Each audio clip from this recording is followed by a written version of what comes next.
Union by Robert Fulghum. You have known each other from the first glance of acquaintance to this point of commitment. At some point, you decided to marry. From that moment of yes, to this moment of yes, indeed, you have been making commitments in an informal way.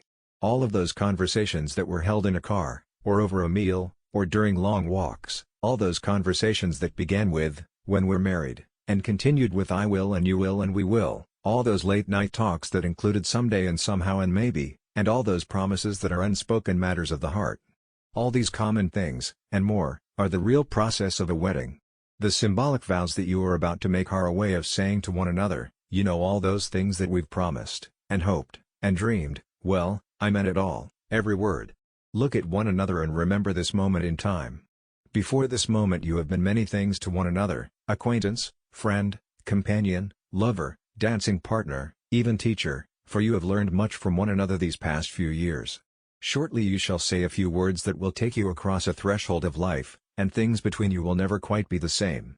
For after today you shall say to the world, "This is my husband. This is my wife." The Art of a Good Marriage, Wilford Arlen Peterson. Happiness in marriage is not something that just happens. A good marriage must be created. In marriage the little things are the big things. It is never being too old to hold hands. It is remembering to say, "I love you," at least once a day. It is never going to sleep angry. It is at no time taking the other for granted. The courtship should not end with the honeymoon. It should continue through all the years. It is having a mutual sense of values and common objectives.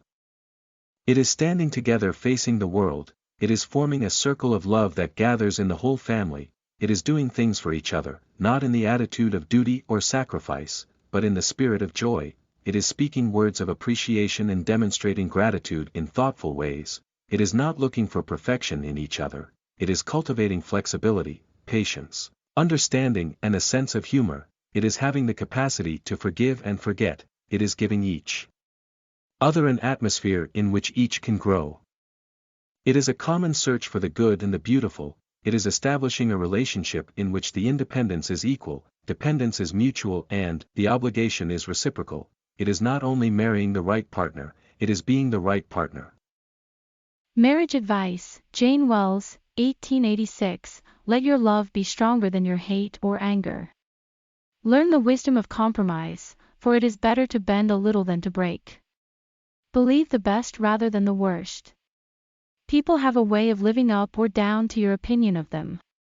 Remember that true friendship is the basis for any lasting relationship. The person you choose to marry is deserving of the courtesies and kindnesses you bestow on your friends. Please hand this down to your children and your children's children. Yvain's monologue from the film Stardust. You know, when I said I knew little about love, that wasn't true. I know a lot about love. I've seen it, centuries and centuries of it, and it was the only thing that made watching your world bearable. All those wars, pain, lies, hate. It made me want to turn away and never look down again. But when I see the way that mankind loves, you could search to the furthest reaches of the universe and never find anything more beautiful. So yes, I know that love is unconditional. But I also know that it can be unpredictable, unexpected, uncontrollable, unbearable and strangely easy to mistake for loathing, and what I'm trying to say, Tristan, is I think I love you. Is this love? I never imagined I'd know it for myself. My heart. It feels like my chest can barely contain it. Like it's trying to escape because it doesn't belong to me anymore. It belongs to you. And if you wanted it, I'd wish for nothing in exchange, no fits, no goods, no demonstrations of devotion. Nothing but knowing you loved me too. Just your heart in exchange for mine.